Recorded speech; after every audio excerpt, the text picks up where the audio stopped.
Welcome to the new podcast channel that I'm going to have for, we called it the Ultimate Football Podcast. This episode is basically going to be the state of U.S. soccer.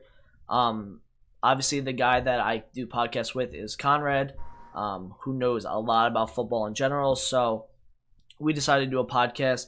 The first time we tried doing a podcast, school just got in the way and it was just way too busy. Yeah. So now that it's the summer. Yep. So the summer is going to make for some really good content. Hopefully a lot of more storylines. This one obviously is going to be U.S. soccer. And we basically going to talk about literally anything with U.S. soccer. Obviously they gave us something to talk about because they just lost in the Gold Cup final to the Mexican B team. So that was whack. And we're just going to talk about every big problem there is in U.S. soccer right now. And there's a bunch. It's not just one thing. Too many, dude. It's way too big. And I basically put down like a note sheet that I sent to Connor last night. Mm-hmm. And it was literally like, you could literally make an essay out of like what I just wrote to him all the things that are wrong in this country. And I've done like projects and I've done stuff like that, research papers about U.S. soccer, because in college it's good because they give you a free topic to actually like talk about something. So I usually just pick U.S. soccer because it's easy to talk about. One of the first things I want to talk about, I don't even want to talk about the game because the story of the game was first half we were the better team, and then our substitutions weren't good enough, and we had no squad depth, and then Mexico changed up a little bit. They moved Antuna, and they moved Pizarro, and then that's where the game pretty much was gone for the U.S. So on the topic of losing to the Mexican B team, we are probably not even second in the region right now in terms of Costa Rica is probably second at the moment in terms of recent success and going to the World Cups consistently and their placements in the World Cup too, because let's not forget Costa Rica went to the 2014 round of 8. They didn't go to the round of 16 like the U.S. did. They went to the round of 8 and they took a Netherlands team to penalties. They had a chance to go to the semifinals. Mm-hmm. So and you look at these nations like Panama and Honduras and Jamaica as well, like teams that are starting to really develop players. And the first thing I want to talk about, and it might be a big one, but it's definitely we got to talk about MLS because people, and I haven't let Conrad talk yet because I'm kind of in my intro. No, but you keep going, you're good. Yeah. So the first thing, like with MLS, right? People always make this argument that MLS is still good because look what it's doing for all of these Caribbean teams. But people don't people don't realize that the level that the players in the Caribbean are getting over there, obviously MLS is going to be a step up to that because anything with money and resources and facilities and great care for your bodies and like just everything involved is going to be a step up from the Caribbean because they don't have as much funding and they don't have as much resources and facilities to be a good soccer player. And we're going to use the word soccer in this podcast because we are talking about the U.S. So don't get fucking triggered, okay? So people got to realize, like, people will make the argument like, the players that are scoring against the U.S. are MLS players. So MLS has to be, it can't be the problem. But it is a problem because it's not a step up for the U.S. players. It's a step up for the Caribbean players. So you're getting the teams around us better, but you're not getting the U.S. players better. Even younger South Americans. Yes, exactly. Striving more than the young Americans, which is why everyone leaves. I mean, Tyler Adams left. Mm-hmm. That's just the most recent one. Stefan's out now. He's on City's on the loan. So Miazga, like you said, with the Red Bulls. I remember watching him play live. Yep. I thought he was really good. I watched his debut, and there was something in him, man. I low-key was hoping he would play for the Polish national team, but because he had Polish ties. Yeah, but he said he didn't feel Polish, he felt American, which I respect. And now, I mean, he went to Chelsea, which was a stupid place to go. Because honestly, if any youth guy, you're not going to England. England is just a loan cycle. It happened to. I'm just kind of swaying away from the U.S. here, but it happened to B-League, which is pissing me off because Arsenal just announced their U.S. tour squad. And B-League's probably our third best center back at this point. I mean, Koscielny just refused to go. That's our captain, by the way. So Holding has no knee. Socrates is 32, and Mustafi sucks. So, and we're selling B-League. And we just signed a center back and loaned him back for the next season to Saint Etienne. So, whatever. I'm not gonna get into it because it's just gonna piss me off even more. But the same shit. It's the loan cycle. The loan cycle with Miazga. He went to what? He was at Vitesse. Was he at Vitesse? Yes. Probably. Yeah, he played well for them too. He's in Nantes he was at Nice Nantes or something. Yeah. Nantes, actually, it was funny because like he went to Nantes and like they actually wanted to send him back to Chelsea, but Chelsea didn't want to like take him back and send him somewhere else. So Miazga didn't have a good year this year, but last year with Viatis, I think he got them into the Europa League. I think he was like the center back in the Europa League team. So he did good 2 years ago, but last year he wasn't as good. That's kind of besides the point. MLS, there's so many different problems with it, and like Disaster. this is it's people will defend MLS, and yes, there is good things about the league. They put in academy structures. They've put in U13, U14, U15 teams. Yeah, that's great, right? I'm all for development with like the highest level in this country that we can offer at the moment. But there's still other things, like there's other mechanisms that don't allow teams to do as much as teams in Europe can do, because the way we look at soccer in this country, and this is a point I'd like to make, and I did this in like a collective bargaining class because it started pissing me off, some of the collective bargaining issues in the MLS CBA. Yeah. And I said, right, MLS and American soccer is treating soccer as an American sport. It's not. You don't have the best league here. The NHL, the NBA, the NFL, MLB, those are the best leagues in the world, and they're here in this country because we were some of the first ones to start them. And that's where everyone else in Europe and South America, they all want to come here. But for soccer, it's completely opposite. We're treating soccer as an American sport where we should be taking things that Europe is doing, that like their schedule, obviously climate and everything would be a factor, but I would still say the schedule is just, that's a whole different so thing. Bad. Relegation is just the main one, really. Yeah, promotion and relegation, because there was a big topic about like how the U.S. players have no pressure, and there's a lot of different factors. There's a lot of different factors that go into that, because MLS players, they don't have any pressure because either if they don't make the playoffs. That even goes to the managers as well. And now look at Berhalter. When you don't deal with pressure in a job, you're just not good enough at the job. Like, I don't know. For example, I mean, Roberto Martinez, he was at Wigan and Everton, right? And then he went to Belgium. So it's kind of like a sway from club to national team. But, I mean, in Wigan, he got them relegated, still won them a cup final. Yep. But look at it. He's doing well. He's a good manager, and he's doing well in Belgium because, you know, you go to England, you fucking fight with a relegation squad, but at least there's pressure to it that kind of forces you to coach differently, or at least try and improve your coaching rather than. I mean, there's no going around it. Teams tank on purpose. Maybe not as much in the MLS than they do in other major sports. In other major sports, but they do tank on purpose. And you know what? You ever notice how in the NBA, no one really talks about manager or like head coaches, other than like Popovich and all them. They talk about the players. Yep. But in football, you talk about the managers more than the players, if you think about it, you know? Exactly. Oh, like look at, you know, people talk about Valverde more than, you know, Messi, Suarez, all that. And people talk about Allegri and Wenger when he was at Arsenal. Mourinho. So it's, you know, it's a different atmosphere, I feel like. When you have a relegation promotion, you talk about tactics and the way someone coaches or trains, and then when you don't, players you bring through too. Yeah, different player, exactly, lineups and youth, and then when you don't have the tank, when you tank or then eventually you get your draft picks, you become better. Like the Sixers became better over 6 years. Yep. I mean, Houston Astros, I couldn't even name their head coach. Who the hell is their head coach? I mean, honestly, I think 30% of Sixers fans don't even know their head coach. They don't care. But, that's the thing. You know, they all know. Everyone knows all the players. Ben Simmons, Embiid, and it's more of the players gotten. And I get it. It's 5 versus 11, but even in football, it's kind of the same. You really just talk about Belichick, and other than that, Actually, football, I'll give American football. They probably have more coaching than anything, but there's more pressure in that sport because it's the most popular. It's also 16 games long. Yes, so there's less error. I feel like when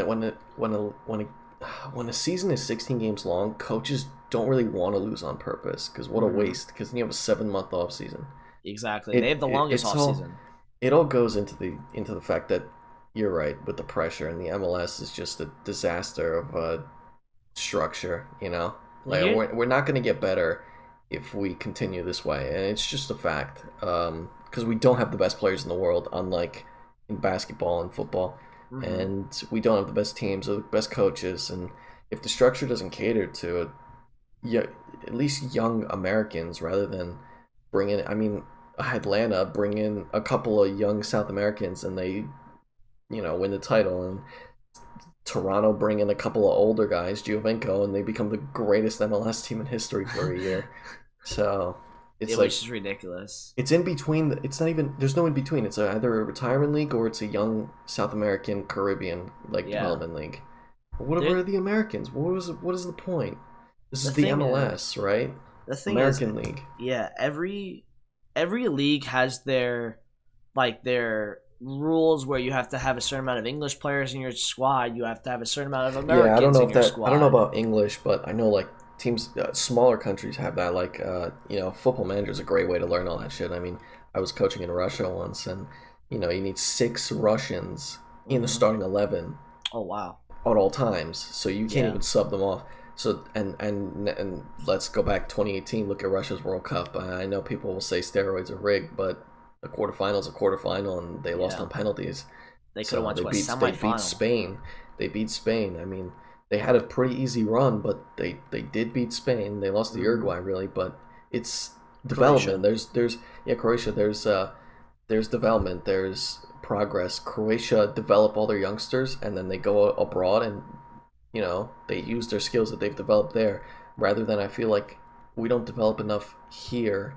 Instead, like Tyler Adams especially, let's just use him as an example. I feel like he didn't develop enough here. He's developing now in Germany, rather than developing here and then having that foundation when you go abroad and becoming, like a Luka Modric or whatever, just going off the Croatian guys. Yeah, so Christian Pulisic did the same thing, though. Remember, he left the U.S. at 15. Yeah, 15, to go to the academy in Dortmund. Exactly, because he knew that, and he had multiple offers from, Barcelona, and he had offers from other big European teams, but he thought Dortmund was the best fit for him. Whatever they offered him, that was the best fit for him. And it did end up working because he got into the team when he was 17. He wasn't an automatic starter until he was 19, 20. And then injuries obviously played a part, but he would have been a full-on starter if he performed to the level that I think the U.S. fans know of him.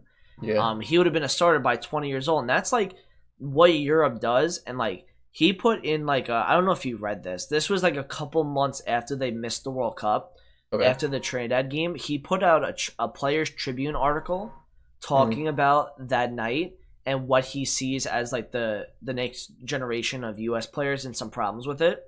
And he said that the most crucial ages to develop as a player is 16 to 18. He left at 15 because he knew that if he was 16 to 18 here, right? One, he's 5'5", or he was 5'5" at the time. He obviously grew a little bit more. He's 5'8", 5'9" now, but he was small at the time. What do Division I colleges look at? They look at height, physical, and athleticism, right? They don't look at technical ability, and that's one of the biggest problems in this country is the scouting here. Is you don't look at enough technical ability, you're looking at physical attributes. So take a look at Zardes, right? Has no first touch, can't finish, but what does he do good? He's tall and he can run fast. Yeah. You know what? Let me go back to that D1 thing. Yeah. Here's, obviously I go to a D1 school. I don't play, but I know some of the players on the team. And you know what? It literally just came to me. They are identical to MLS teams. I think out of 11 guys that start from my school, 7 of them are foreign. And when I say foreign, I mean they literally came here for college. Yeah. I know 4 Spanish guys from Spain, 2 French guys that they scouted, and an Italian. So, what, dude? Even in our own colleges, we're scouting from 4 nations, and they'll go off and they'll, if, some of them may not be good enough, but just some of them may, and they'll go off and instead of playing for us, they'll play for their wherever they were born because they lived there for 19 years or 18 years, however long. That's a good point because I looked at the St. John's roster, right? Because I live like 30 minutes from St. John's, and that's a Division I soccer school in the U.S., right? And I was looking at their roster when I went there for a college visit back senior year. I looked at the soccer squad, and if you looked at the roster, I think there might have been 6 players from the U.S. on the whole 23 for that year. Exactly. There was people. I saw Milan. I saw Madrid. I saw Trinidad. I saw a player from Trinidad on the team. Mm-hmm. I saw Costa Ricans. I saw. And it's crazy because it's crazy, yeah. These scout they send D1 schools make a lot of money, so they pump a lot of money into sports, and they send scouts out to foreign countries. Yeah. It's why can't you send more? Okay, I get it. You can go and bring a guy over it. I'm not against that. But shouldn't we be prioritizing our own nation's team? And that's the argument. Send people them to say that high schools. Yeah, these players fall through the cracks. Exactly. That's what people say. That's what they say. Some of them play basketball. Some of them play football. Some of them play tennis, even. And it's just that, or they just won't play at all. We could go into how expensive it is to play even at that. So some of the guys that can't afford it, they might be really good, but they can't afford to play. Exactly, Ronaldo. It's out of pocket, but it's out of pocket to you go to a tournament as a team, and in most clubs you're paying $200 out of pocket, and everyone is paying that. Not even travel costs. And then that's just the initial costs, fee. There's no bus like in high school. Yeah. So there's that. There's having to pay before the season starts. You pay for your kit, and you literally pay for the kit, shorts, socks, the away kit. Sometimes there's a third kit, the training kit, the training pants. I mean, some teams wear matching cleats, but that's rare. And it's just. Yeah, that right there is like 15. That's like over $1,000, and then you have travel costs and tournaments that you have to pay for, which is food and all that stuff. It's bring your own balls to training, bring your own water to training, this, that, and the other, and it all adds up. It may not sound like a lot, but some people can't afford that. That's so the people that are poor, they're not going to play soccer. Honestly, they probably won't play most sports. Even in basketball, I don't know how AAU works. I'm sure you have to pay for it as well. But still, at that point, I know a lot of people in basketball get their things paid for them. Yeah, if they're that good. But in soccer, it's more rare in this country. Like, I know players that have had things paid for them. Mm-hmm. Like I went through something. So I had a kid come to one of my practices, and this kid was 50 times better than any player that I saw at his age, right? And I think he was 2 years younger than any player that was on my team. And he scored, I think, we played like a 10-minute scrimmage. I think he scored 12 times. And you know what? I just want to cut you off there. There's no offense to you and your team or whatever, but what is that kid doing there? When he should be going to a huge academy, not huge, but a good academy to develop there, but it's too expensive to go to the academy. I know we have Copa here in New Jersey, too expensive. And you know what? That becomes to a point where players that are worse than other players but have more money will end up playing for that academy, starting, and then you have kids on the sidelines that maybe just playing high school or whatever that are better, but they won't go to the academy because it costs too much money. Not every family is a middle class family that can afford that. Money's a factor, and then you factor in college and all that shit that mortgages, and no one is gonna prioritize. Yeah, no one is gonna prioritize playing footy for their kid playing footy over a fucking mortgage. Did you see the stat that I threw in the notepad that I sent you? That 50% of kids quit soccer before the age of 10. Yeah, that's crazy. I wouldn't be surprised. That's a good number. That's a big number. It sounds about right. They get introduced to the sport, but a big problem right now in this country is that it's so structured, the environment, and they don't the U.S. doesn't implement coaching. Like, to get a U.S. soccer coaching license isn't that hard, but a lot of the coaches you see are dads. They're just volunteering. And the worst thing to do for a They don't know what they're doing. And this is no shot at any coach that I've had, because everyone that I've had has lived, breathed, they love football. They grew up with it. My club coach was from Mexico. He was really good as a player. He knew what he was doing. Sometimes his discipline was off, but that's another story for another day. Other than that, he was really good. They knew what he was doing. Even in high school, I got lucky. My high school coach was fairly good, but even at that, he didn't play footy as a kid. He played tennis, and he was really good at tennis. But he was kind of like you. You came into football 5 years ago now, 6 years ago. Yeah. So he kind of came in probably in his late teens. That's when he started watching, and then he ended up meeting Pele and stuff like that, which is pretty dope. He has pictures of that. Yeah. But I got lucky because most high school coaches are literally just teachers, and they get paid. Mm-hmm. And they're making their extra, whatever it's called, their extra bank $5K usually to coach a team. And you know what? They don't care. They don't care enough. My high school coach in the bigger but sometimes in the bigger schools they care a little bit more. Mm-hmm. But even at that, it's comes down to the players half the time, especially in. I know there's a really good soccer private school that they've prioritized kind of soccer. It's called Del Barron. I think it's in North Jersey, but I just know there's one in New York too, I think. Yeah, I just know that all I know about their coach is I'm pretty sure he's not a staff member, which I don't know. I think some schools require it to be a staff member, but no. In fact, I don't think it's required to be a staff member. I just think they I guess they like staff members more. Because there's the basketball coach in my school was he was actually teaching at a different school, so it's just all a mess, man. It's all a disaster. Yeah, it doesn't look like anything is organized. Like I was gonna say, the coach at my high school he played the same formation every game.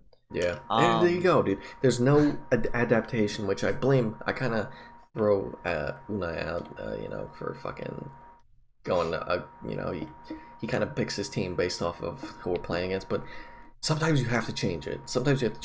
And it's the same. And here's the thing: it's not like 4-2-3-1, 4-3-3. It's 4-4-2, 4-4-2, 4-4-2, same formation. 4-4-2. We played the same formation. I mean, in high school, I got lucky. We literally played 3-back for 2 years. With the 2 wing backs, and the wing backs are the most important players on the pitch. Yeah. But in club and high school soccer in the States, the wingbacks are always the worst players. Yep. Always. They always stick the worst players at wingback, which is the stupidest idea. But then again, where do you stick them? It was not where do you stick them? And you know what's the problem with club?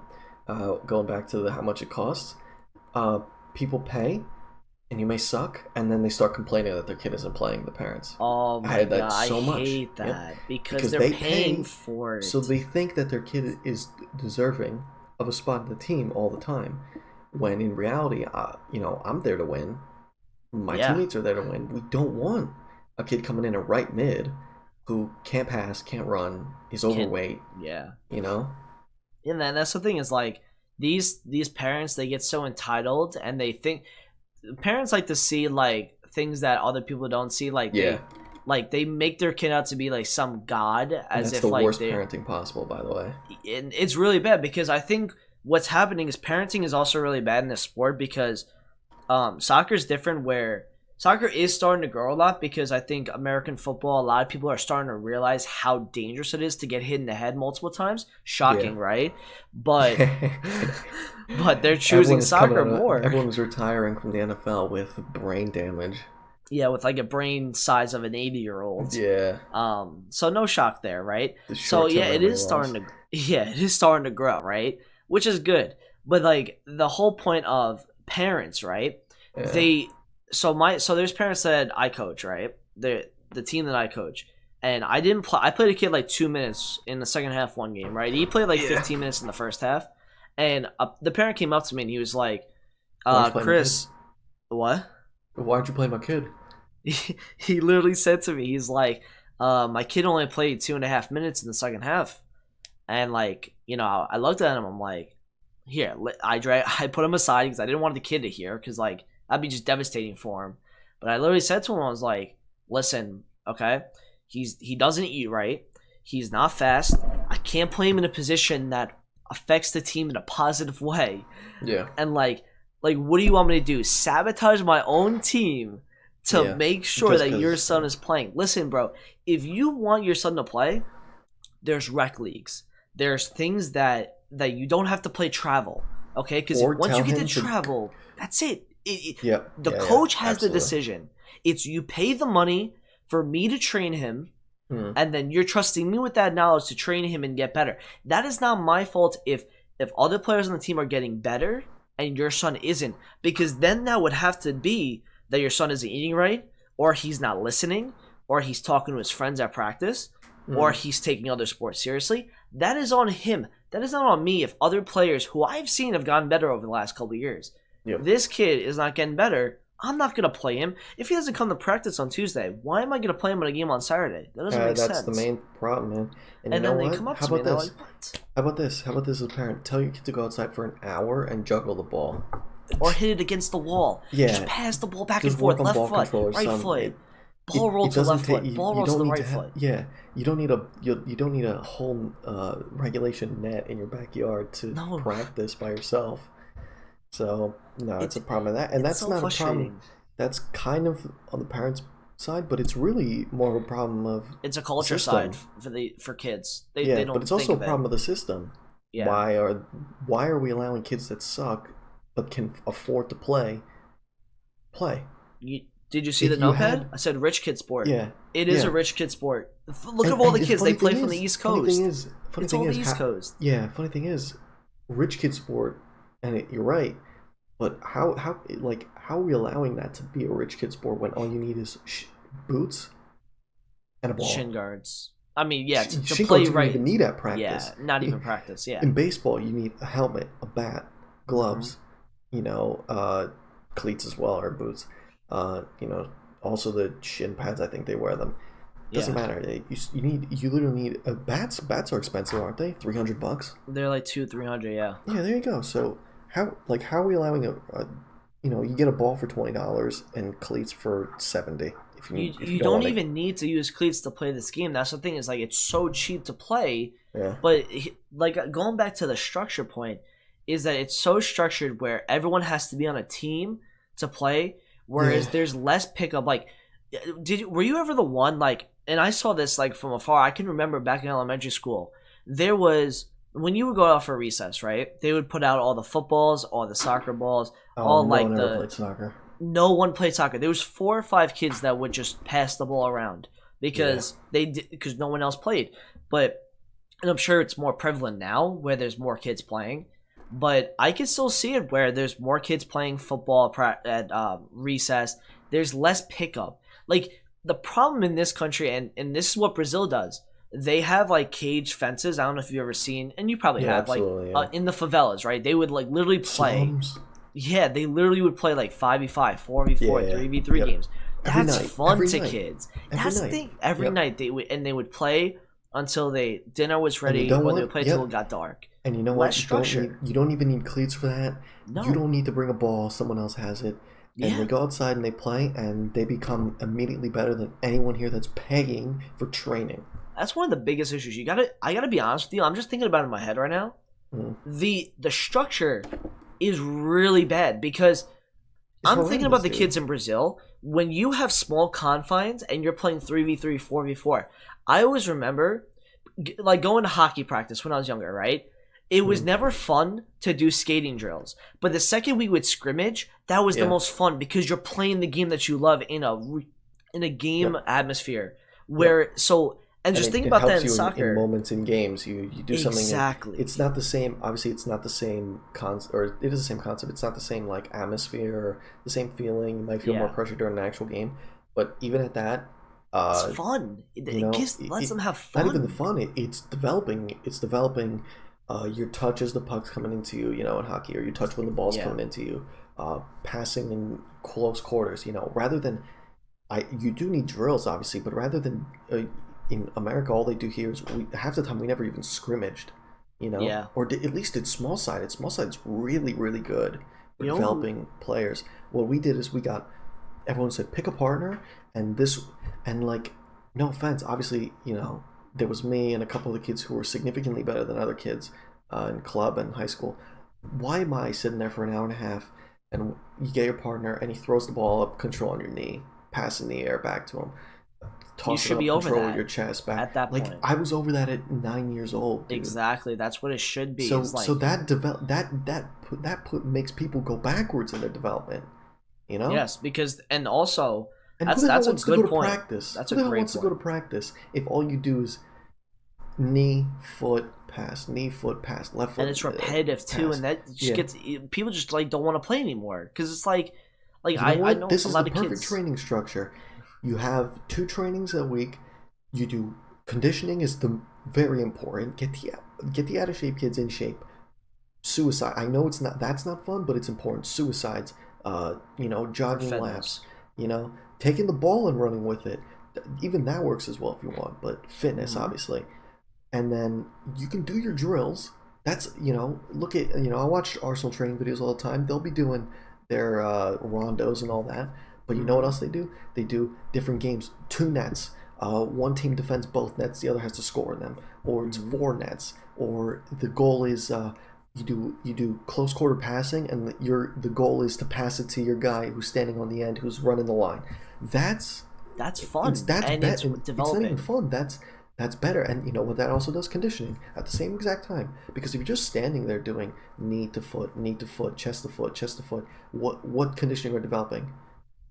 Yeah. What kind of workout is that? You're standing in place for 20 minutes. And you can also take in like kids when they're doing that. And I've seen this firsthand because for high school, like when we would do that, it would be boring. And like kids would be like, listen, I already know how to do this. Yep. It would be like a nonchalant attitude. But some of the shitty kids didn't know how to do it and they couldn't control the ball. What are you doing on the team, dude? Yeah, what are you doing here? That's the thing, bro. That's the main thing. You just the main line. You be able to control the damn ball. If you can't do that, get off the team. Sorry, Go play another sport. You're not good enough. Go develop yourself. Go practice yourself. Come back in a year when you can control the ball. What am I doing in freshman year of high school? Having my coach or in club or whatever teach me how to take a throw in. Are you serious, dog? Oh, it's the worst. You serious, dude? We're learning throw-ins now? At 14, that? At like 14 years old, pretty much. How? I don't understand. I never understood foul throws. How is it such a hard concept? Keep your foot on the ground, throw the ball over your head. You don't even have to throw it long, dude. I'm coming short. I played center mid. I'm coming. Just throw it on my knee. Throw it on my thigh. That's all you have to do. That's all you gotta do. It's not that complicated. Keep your foot on the ground. Kids that didn't know how to throw would be jumping up in the air, throwing it from their chest. What, dude? Again, what are you doing in the sport if you don't know the basic rules? there was one kid that just threw the ball with one hand on my team. I was like, bro, why I feel bad for your parents are paying for this because like you're so bad. And that's embarrassing. And even headers. Why are we not training headers from let's get a guy on the wing to cross the ball and head it into the goal with a goalie who can then train his goalkeeping his ability. Reflexes. No, we're doing throw the ball to your guy. He's gonna head it back to you. You catch it. Throw the ball to the guy, head it back to you.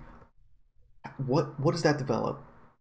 You're not even developing cushion. How about this? You do one set of training where you go down the left wing, cross it with your left foot, the guy tries to head into the goal. Then you get 3 guys, go down the right wing, cross the ball, the guy cushions it with his head to the guy's foot, the trailing guy's foot, and he bangs it in, They don't think about this. They don't think.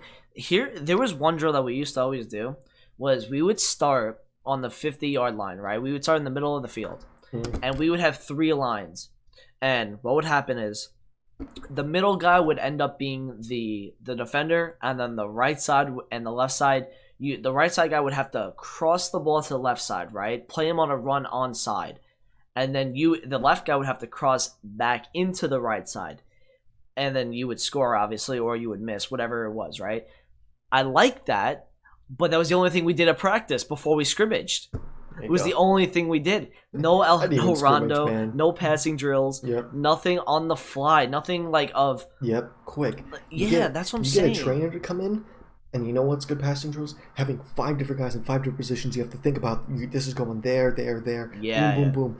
To the first guy, to the third guy, to the fifth guy, to the fourth guy, to the second guy. Boom, boom, boom, boom, boom. Quickly, have 2 defenders in the middle to try and intercept. You know, that's quick. Not get a partner, pass it in between yourselves for a little bit.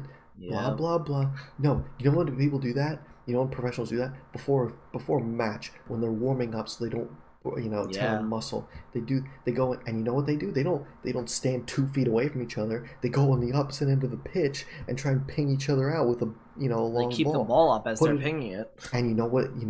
And the long ball, teachers then control from a long distance rather than when you're 3 feet away. You know, a baby can control that pass. It's so slow.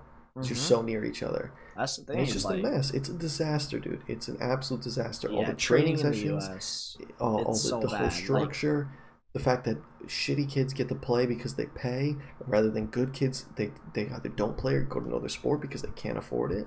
And that was one of the things that so like somebody that I know, like he's a dad, right? And he was coaching a soccer team. And he was calling me like this wasn't even when I was practicing with my team, and he would ask me, yo, what drills do I do? What do I do today? And I'm just asking myself, like, this is one of the biggest problems in America, because at the ages of, I would say until you're 12 years old, you should know the basics of the game. I think even younger than that. I think maybe like 10, you should know the basics of the game: passing, control, dribbling, shooting, and throw-ins, and all the you don't even have to know all the tactical stuff that are involved in the game. That comes later when you're in academy and you're at a higher level. But if coaches aren't even establishing training, if they don't even know what to do, what are the kids gonna do? Yep. Like it doesn't make sense to me, because we're looking at this backwards. You should promote more people into the game that want to get back involved and develop youth. It's not done enough. I don't think there's so many dads who are coaching teams who are trying to develop kids that they don't even know what they're saying when they're teaching these kids. And then at the end of practice, they're like, well, just suicides and scrimmage. Yeah. And that's not teaching us anything. So that's basically training in a nutshell, and that's what we have to go through when it comes. So if you're 6 years old and you want to play, soccer in this country, that's another big thing too. Is we start at 5 or 6 and 7 when the rest of the world starts at 2 or 3. Not even 5, dude. Honestly, some people start at 8, 9. Yeah, they don't even start that. That's actually really true. They start at 10 years old sometimes, but some kids start in high school and play.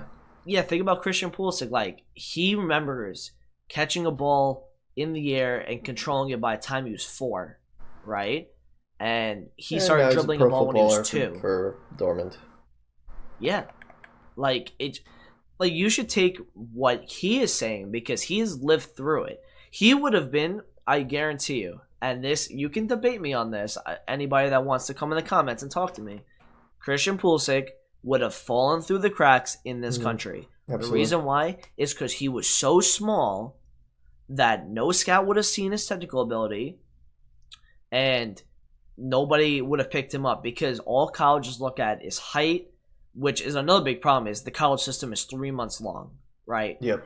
And academies all over the U.S. or academies all over the world are training 11, 12 months a year. They're only getting a couple of weeks off, and they're training double, 2 times a day. Even the games, I mean, they in football, and how many games do you play in college footy?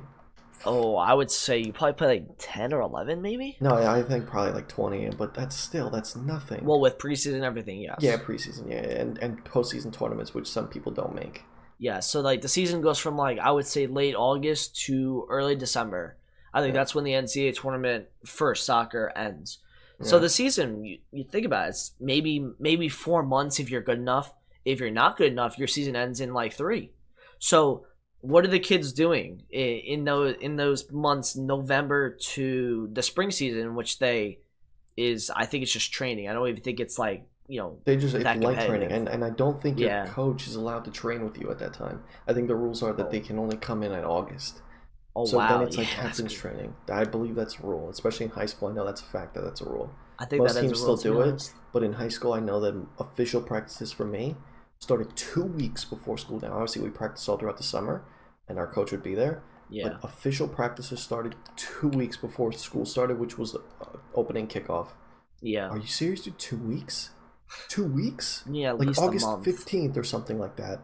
Yeah, it used to be August 20th for us. And big teams had to follow that. Their coaches weren't allowed to train them because they would get, obviously there are those officials that would then, get them in trouble or whatever.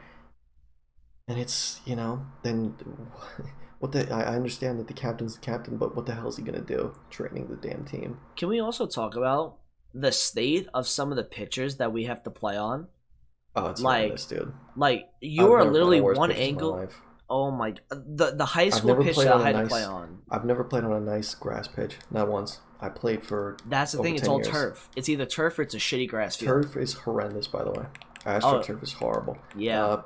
Every time a pro team goes to an AstroTurf from League 2 or League 1 in England, it's always a talking point for the fans. This AstroTurf sucks. Someone's gonna get hurt. Someone's gonna get hurt. Someone's gonna get hurt.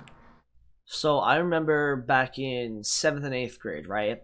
And our school didn't have a budget to have like an actual like real nice field and like facility until I was probably a senior. Mm-hmm. But I remember in 7th and 8th grade where we would literally play. The middle of the field was dirt with like a little bit of grass that was kind of fading, and it wasn't even green because it was just so dirty. Mm-hmm. And it was like we would always play on a football field. So Yep. It was the worst conditions. It was so hard too. It was almost like concrete at some point where the dirt, if you fell, dude. It's horrendous because it would dry up. They would never They would never water it, so it would dry up over the summer. Exactly. Because you're kicking on it. If you're training on it all summer, it's gonna die. The grass is gonna go away. Yep. It's just a mess, dude. It's all a mess. And that's the ages. Like, I think you start high school probably at like 14. You end at like 18. So, for my school, I was kind of like, it was different for me because I started at 12 or 13 because my school was 7th grade to 12th, which not many schools are usually like that. It was just our district is kind of weird like that. But most schools are like 9th grade to 12th, and they have the same conditions. It's like they don't have nice enough fields. And I can't believe that's still a problem in 2019 that we are still talking about the pitches that youth teams are playing on when it comes to soccer. It's 2019. We should have, especially the bank that U.S. Soccer has. The U.S. Soccer Federation has a lot of money. They got for a fact, they have $150 million just from hosting the Copa America in 2016. What they've done with that money, we don't even know. We don't even know what they've done with that money because they haven't really implemented anything that's required them any money. Maybe that has to do with like paying wages and stuff like that. Maybe. But they do have a lot of money. So there still could be ways for them to put more funding, more resources into the pitches that we play. Something I wrote down in my notepad. And this is something Kyle Martino. Do you know who Kyle Martino is? The guy who does. Yeah. Mm-hmm. So on NBC, he used to do the Premier League coverage. Yep. He has done something, and pretty remarkable actually. And this is a great idea. Is that so he used to be a former U.S. men's national team player, and he thinks one of the ways to get more people involved is like, how basketball is like the best players in the NBA are players that come from inner cities and rough neighborhoods. So like all they would do is just like after school they would just go and ball at the court, right? Yep. What Kyle is trying to implement, and I think it's working because I think he's to set it up for a lot of courts in New York City, is they're putting in goals like in the facility as well. So like you'll have like a basketball court, and then you'll have goals in the middle of it as well. Yeah. So like you can, maybe if you don't want to play basketball that day, or if the thing is open, you guys can play futsal, or you can play like 4v4, 3v3 style games, and that is more to promote the game in inner cities and rough neighborhoods, and that's something that is missing because if you look at the U.S. national team, the majority of the players have come from privileged backgrounds. They're not coming from working class families. They're not coming from rough neighborhoods, rough childhoods. Like you see, like Cristiano Ronaldo's dad could not even afford a car. There is no way in hell he could afford to play soccer in this country because a car back then was probably what, like $1,000, maybe, probably not, and especially in Portugal. So if his father could not even afford that, you're gonna tell me he's gonna be able to afford to play in this sport in this country? It's a rich kid sport, and that's a huge problem because what ends up happening, it's the mentality factor too. These kids come in with privileged backgrounds. They think everything is handed over to them, and that shapes their mentality. You don't, like, when you come from a rough background, it like kind of makes you a better person, depending on how you look at it. But also, like, your mentality is way different. You have a tougher mindset, and like you're able to go through like certain conditions without really being phased because you've done that before and you've come through a lot of stuff. The U.S., everything has been handed over to people, and something that was a big criticism of the U.S. national team in 2017 when they missed the World Cup, there was a tweet that was put out on the U.S. soccer page the day before the Trinidad game, right? In Trinidad, there was a lot of flooding. It wasn't flooding. It was like just a big puddle, right? And most of the U.S. players had to be carried over the pitches by the trainers because they didn't want to get their feet wet. You know who the one kid who just walked through it without, really caring was Pulisic. He didn't care, and the rest of the guys, there was literally videos of the guys laughing because they had to be carried over like the puddles. It's like an arrogance factor. It's like, why are we so arrogant? Because we are not good in this game, at this sport. We're not good. That's a huge problem. It's like there's too many rich kids that are playing the sport, and I'm all for it, right? Let them play, but you need to start promoting the inner cities more, and because like that's a lot of those kids that started falling through the cracks as well. Is the kids that can't afford to play this game, and they're fizzled out, and then they go play basketball or baseball or something that's even cheaper to do. Because basketball is unique because, yeah, you can play AAU basketball, but you can also get scouted by playing at high school or at a park as well. I was gonna say at a park, dude. I'm sure true. that the guys scouts go to the parks that people play pickup at or whatever, and they say, yo, you should come try out for this team. And guess what? He goes and does it. You know what's funny? And I'm just thinking about it because, like, kids in, like, 12 to about 17, 18, and even older than that, they're playing pickup basketball at the park, right? But you never see people playing, unless they're over 20 years old or 19, 20, after, like, they really can't be professional in this sport anymore. No one's playing pickup. No one.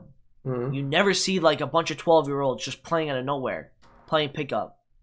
That's weird, okay? Because all these other sports, me and my friends used to do home run derbies when we were younger. And that was fun, right? We just crushed the ball.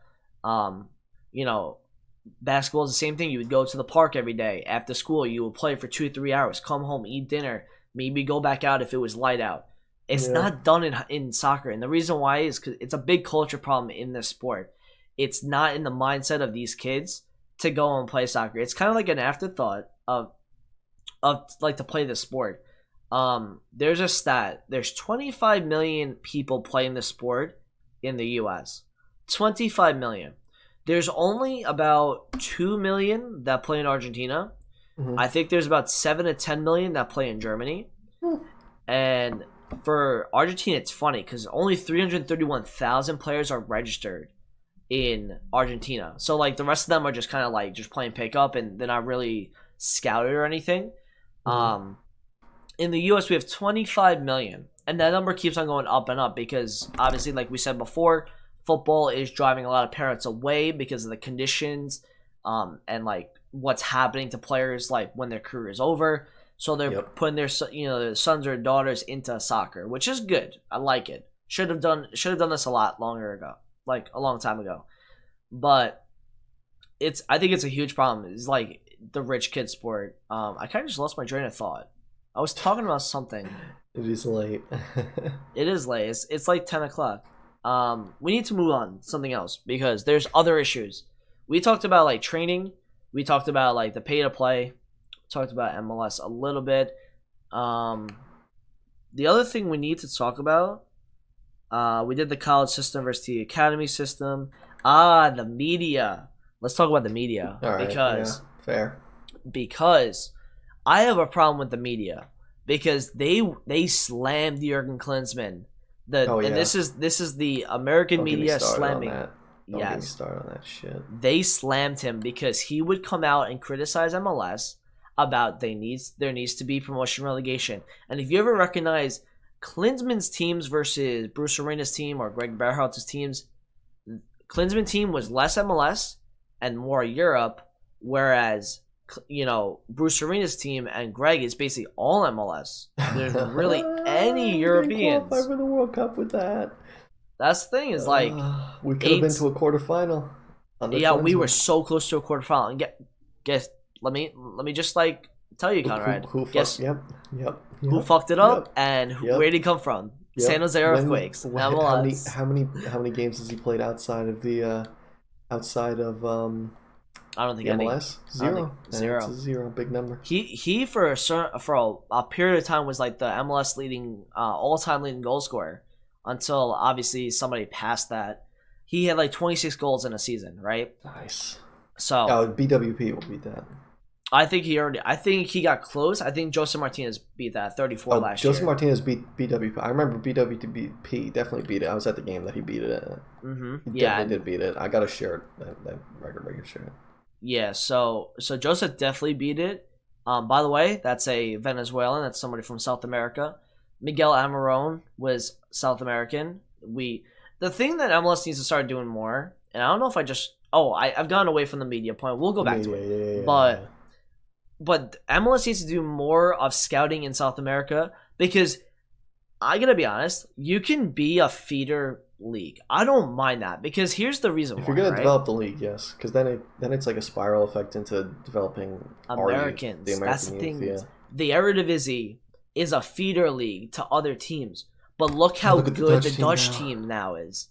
You know what I mean? Like, and Ajax, like what they've done in the Champions League, and all those guys, Van Dijk, Hudson Delict, Blend, even all those guys, all came from their Eredivisie at one point or another. Exactly. Van Dijk obviously developed mostly at Celtic and Wijnaldum wherever he was, but they all started at Eredivisie. At some point, like obviously some have like not came through to their potential, but most of them have. If you have a lot, it's that they're going to cancel each other out. You never. Every wonder kid is never going to turn into the greatest player of all time, and that's a fact. But the more role players you have, or the more just in general, youth you have to develop somewhere else. It's just. There's not enough depth in this country, and like that's something like with MLS is like if you become like a feeder league, you can. Not just like the players. When you buy players from South America, right? I remember Josie Altidore was talking to a reporter, right? And as much as I hate Josie Altidore, he said something that I thought was pretty interesting. Was when they signed Giovinco at Toronto FC, he made Josie better because Giovinco was able to offer him a bit of insight on how to play the position better. And get more experience, like not get more experience, but like get a little smarter in the way he plays, and like that can rub off on younger Americans. If you buy more South Americans, they can start like. It also promotes more competition in the league because Americans have to be better because then and that's another big problem is like MLS has these roster rules that don't allow all these teams to spend.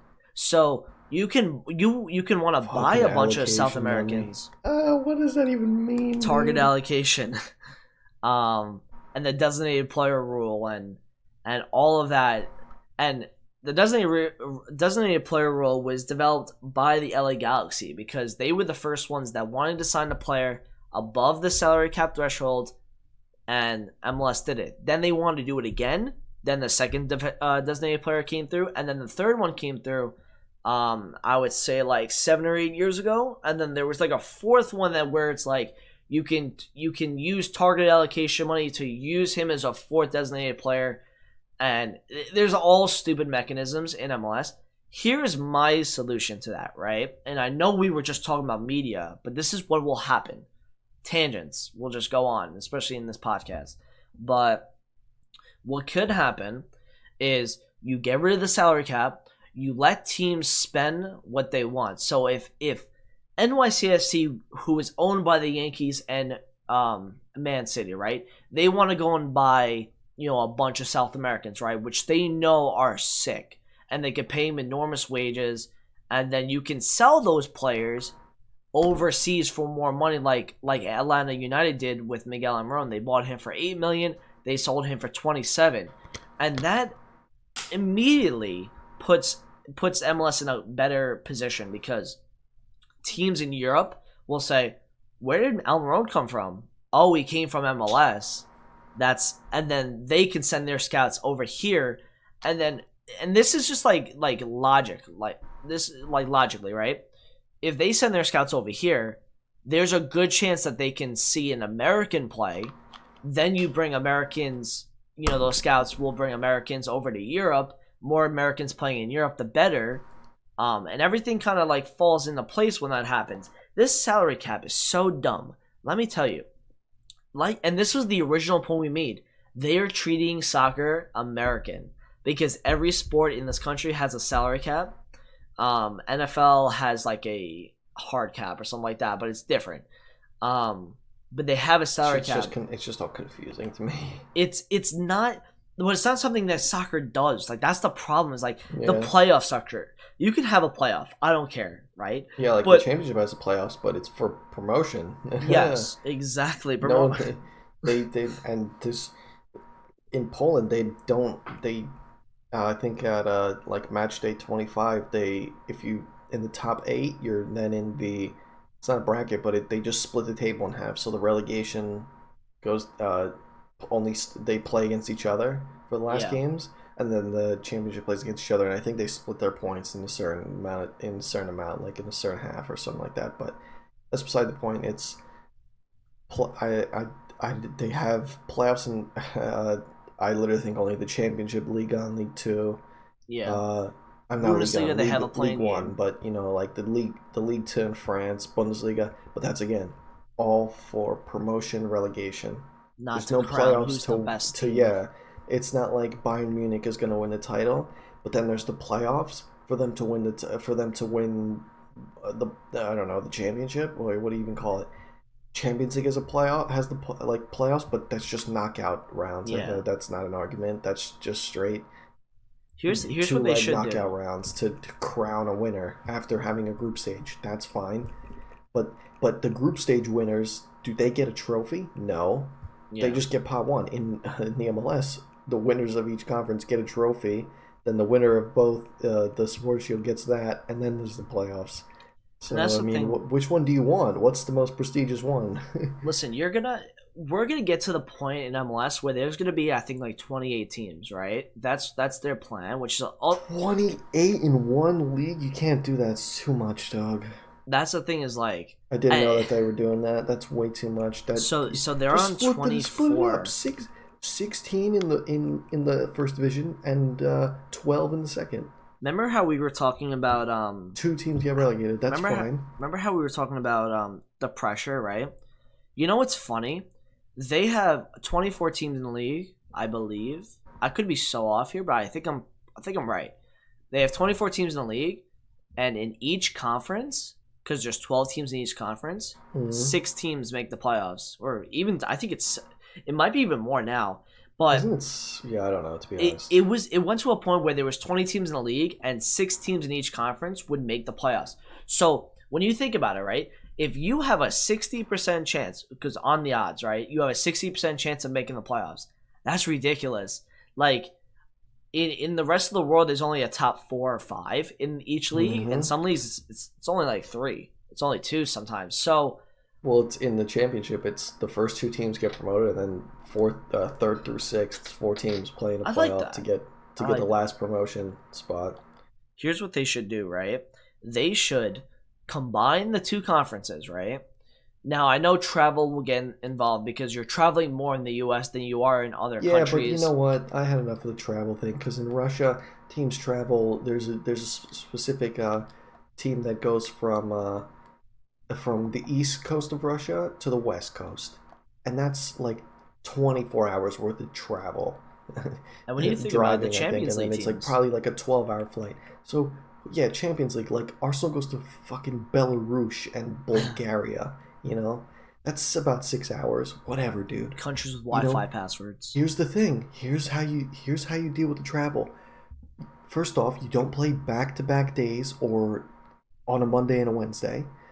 You play each team twice, like in normal football. I don't know if they used to have it where I'm pretty sure I've seen the Red Bulls play a team like 4 times in one. You can't do that though because the the amount of rules. teams in the league. Because you'd I have don't like know the actual rules. 46 games or something like that. Yeah. So how about this? Play each other twice. You know, that's fine. The championship has 46 games. The championship is the most grueling schedule in all of sports, I think. They have 46 games plus the playoffs, plus the FA Cup, plus the League Cup. Mm-hmm. That's fine, dude. And you know what? The normal thing Playing is soccer year you round. have the committee. You have you have the committee that makes the damn the leagues or whatever or the schedule. Yeah. And guess what? How about this? When a team goes to play San Jose, let's have them play LA the same week on Portland, and then come back home and play 2 games at home, and then maybe go to like Columbus or Minnesota or something. You go to the Florida Don't have it where you're going to Orlando, and then 3 days later you're playing LA, and then 4 days later you're playing the Red Bulls. New York. You know, like that doesn't make any sense. What I think they should do is I don't think they should they can combine it as a league table, but you should permit like Conrad is saying with like the travel where you do kind of road trips, but you don't like go from New York to LA to LA even the NBA to kind of Miami. does that. Yeah, the NBA kind of has. I mean, teams go on like 2 to 3 week road trips. Yeah, every league does from that, I like think. Denver to Portland to OKC to Houston, and they have that, and then they get a spell at home or some days off. How about you just do that then? Exactly, you know? And then so they should combine the two conferences, right? Then the team that here's the thing, right? The team that is the top, and this is what we call the supporter shield, right? That should be our league, right? And then the next 3 should be the top 4, right? And those 4 teams should get a place into the CONCACAF Champions League, but they do it weird now, Connor. You want to know how they do it? You have to get top 2 in your conference. The year, so say the New York City FC get second this year in their conference. Okay. Ready? So this year they get second. They are not going to get in the CONCACAF Champions League until 2020 or 2021. Good. Great. So it's 2 years. It's now 1 year. It's 2 years. So you're not competing in the top 4 for the next year. You're doing it for 2 years, which is the dumbest thing in the world. Because if you just had a set system where it was top 4, get into the next year, it's simpler. It's very simple. It's just very weird the way we do things in this country. Like I said, the playoffs. You can have the playoffs, but the playoffs are not necessary if you do the Open Cup, which is what they have. So that could be your cup competition, where you have a league campaign plus a cup. Most nations have a league and a cup. That's all they have. Some have like 2 cups, like Italy and France. I believe they have 2 cups. Spain, they just have the Copa del Rey. England, obviously, they have 2 cups, which is stupid, I think, because it congests everything together. Yeah, and then you have a Christmas period where you're playing 17 times in 4 days, and then especially when you're Arsenal, you're hated by England. You get to play United, Spurs, Liverpool, City, Chelsea, all within 5 days. So thanks, FA. Yeah, so our schedule's the worst, by the way, and we have Liverpool, Spurs, and Newcastle away all in August. I don't understand. Like last year, we had City and Chelsea. You know what? The Arsenal shit is just gonna piss me off. Can I make you a deal? Okay. Okay. Next podcast, you can talk about Arsenal. Like that. We'll make it an Arsenal podcast. Dude. You know why? You know what the fuel? I had a nice off season since we lost to Chelsea and I became depressed. Had a nice off season break. All I've been really stressed about is transfers, which I know we're not going to do anything anyway. So it's not like my expectations are high. You know what I'm stressed about? Or what's pissed me off today is when I go to break on work at 7:15 in the damn morning. I'm already pissed off that I have to wake up at 4:00. I go on my phone to check anything going on, any developments. Usually that's noon UK, so that some developments going on. Time. Yeah. So I'm getting my notifications from all the Arsenal guys and the Twitter account, and then all I see is Koscielny's captain, by the way, is refusing to go to the US tour because he wants to leave, even though he had this, and this is in his contract. He has a team option, not a player option, a team option to extend for another 1-year deal. We have no center backs. Obviously, I said Socrates is 32. Holding has no need. Bielik is leaving. Chambers is leaving. Mavropanos sucks. Mustafi sucks. So we literally have like 3 center backs that can actually play, and they all suck. Koscielny sucks as well, but at least he gives some more depth. And then we signed one and loaned one out. Doesn't matter. So we extended his team option for 1 more year. Yeah. And guess what? He gets pissed off that we didn't sell him because he wants to go back to France. And here's the thing. He wants to leave on a free.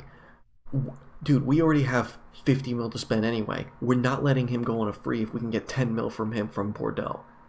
But Bordeaux don't want to play 10 mil because he already agreed to personal terms with Bordeaux. So now it's a whole mess that he's refusing to come on the US tour. He's our captain, by the way.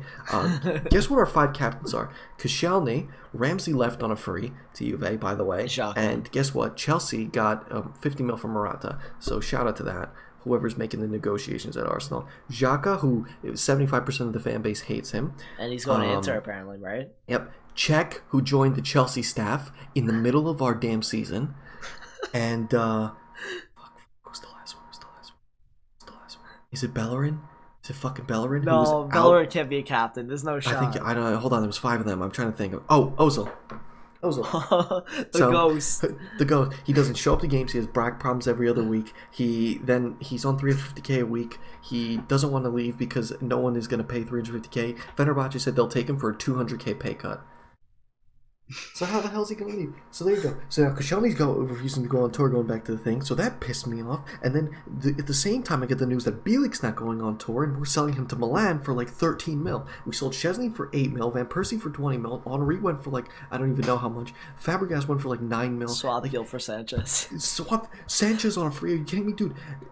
Reports came out that we were going to sign Lamar, but he was on international duty with the French side. So it got complicated, but when we were going to sign Lamar, Sanchez was going to go to City for 60 mil. Yeah, I remember that. That was in the summer. I remember that. And last guess day what? of the window. Lamar deal fell through, so the Sanchez deal fell through with City, and we got no money. Instead, we got Mkhitaryan on $250K a week. So that kind of worked out for both. That didn't work out for both sides, though. I'm pissed off because I'm going to a damn game, and I can't scream because my parents sleep right there. I'm going to a damn game in Maryland. Madrid took their damn A team to this damn summer tour. They have Hazard and Courtois and Marcelo, who's even at the Copa, Benzema, Jovic, Militao, Varane, Ramos. Hazard. They took their damn A team. I didn't even see any youth guys on their plane. So I'm going to watch them. I'm going to watch Nketiah, Mavropanos, Ainsley Maitland-Niles, Joe Willock, Alba, and Lacazette, and Ozil all play against the Madrid A team in damn Maryland. I paid a fucking $300 for 2 damn tickets for me and my girlfriend, and now I'm probably going to see Alba score a goal into a flip. If Mustafi comes, I tweeted this. If Mustafi comes near me, he's getting a water bottle on his head. All right. So all I'm saying is that I'm pissed off because the least Koscielny could do is, it's not a big deal that he's not going, because if it was Aubameyang, then I would have been upset because it's an entertaining player to watch. But all I'm saying is that he could at least have some respect for the damn fans. He's the captain of this fucking football club. I called him the worst captain in Arsenal history. It's a fact. It's a fact that he's the worst damn captain in Arsenal. I watched William Gallas in 2008 sit in the middle of the pitch and cry. He was the captain. He wore number 10. He's a center back. He sat in the middle of the pitch and cried because Gael Clichy gave away a last-minute penalty in the same game that Eduardo broke his leg and our title chances went out the window. So he can go suck one. You good? Yes. Fuck, man, I got a lot more in me, but I'm just gonna chill. I'll give you a full all I'm hour saying to rant is about Arsenal next Koscielny. I've always said this. I've always been sus about him. He's a loser. He has a loser's mentality. Facts. And I'll never forgive him for the Carling Cup in 2011 where he went and whiffed at a ball and Szczesny then fumbled it because for some reason Koscielny was trying to punt it away into Rosie in the 87th minute. Obafemi Martins puts in an open end, does a flip. Man. And our trophy drought was in full effect. That would have ended the damn trophy drought. Instead, it goes on for another 3 years. And then the guy that won us two FA Cup finals, we sold on a free to Juve. After we gave him the captain's armband this year. Everyone that got the captain's armband, dude. You should have just gave it to Leno, Lacazette, and Holding. That's fine.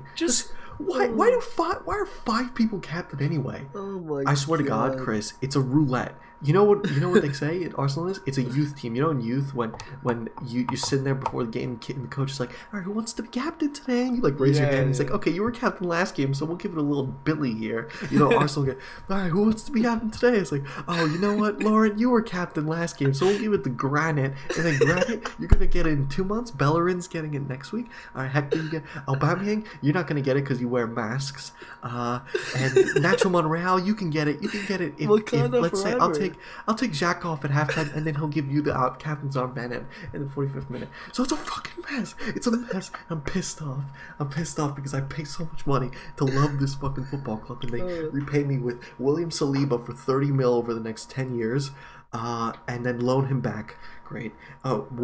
Gabriel Martinelli for 8 mil. Fair. These are the signings we should be making. I have no problem with signing youth, but we need to improve now. You need a mix. You haven't signed one player for now, right? No, we have Martinelli, the Brazilian kid. But you know what we offered Palace after they told us that William Zaha was worth 80 mil? 40. We offered him 40 mil over 5 years. Oh yeah, in installments. We were giving him 8 mil. 8 mil. This is 2 weeks after United, after you guys gave them 55 mil for Bissaka. So what the hell? What are they gonna sell it? Why would they sell Zaha first for 8 mil over the next 5 years? And you know what? You know what the next offer we're making is? Really good sources are saying our next offer is gonna be 40 mil on the table. Okay, so it's not installments. We're stepping it up.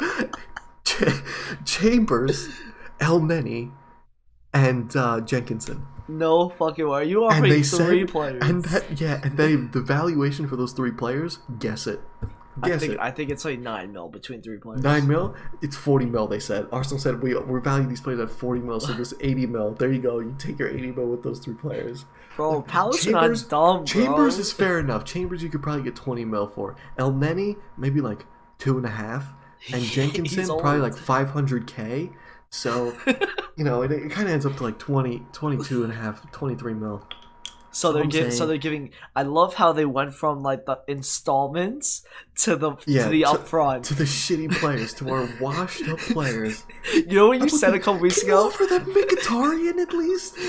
Didn't you say this a couple weeks ago? Didn't you say this a couple weeks ago that Arsenal pretend to be poor on purpose so teams don't run them up? Yes, it's such a fact. Because where am I getting these reports that we're paying 30 mil for Saliba over the next 3 years, 8 mil for Martinelli, 40 mil for William Zaha, Ceballos on loan I think it's an option to buy. Another center back, apparently Zagadou for 25 mil. Oh my god! And Tierney for 25. Where's the money coming from? And apparently now, in the reports we're having a meeting with Stan Kroenke when they come to the U.S. for more funds. Brother, what happened to the 50 mil budget? Apparently Zaha's goal against us at the Emirates knocked us out of the Champions League. If he hadn't scored that goal and we had won that game, we would have signed him now. So he knocked out his beloved football club. This loser, by the way.